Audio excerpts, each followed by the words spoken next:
గాన కోకిల జానకమ్మ గారు ఇక లేరు అని చెప్పడానికి నిజంగా చాలా బాధగా ఉంది. శనివారం రోజు రాత్రి బెంగుళూరులో ఒక ప్రైవేట్ ఆసుపత్రిలో తుది శ్వాస విడిచారు. స్వర్గస్థులయ్యారు ఆవిడ.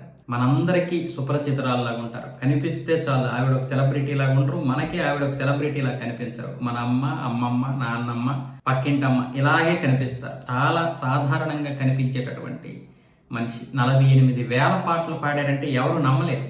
బాలుగారు కూడా ఆశ్చర్యపోయినటువంటి సందర్భం.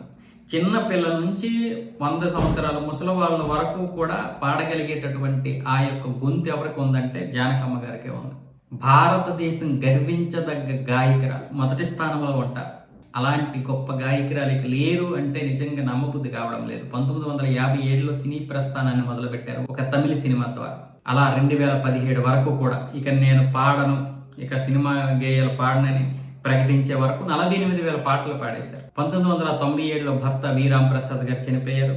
మొన్న ఈ సంవత్సరం జనవరిలో కొడుకు మురళీకృష్ణ గారు చనిపోయారు.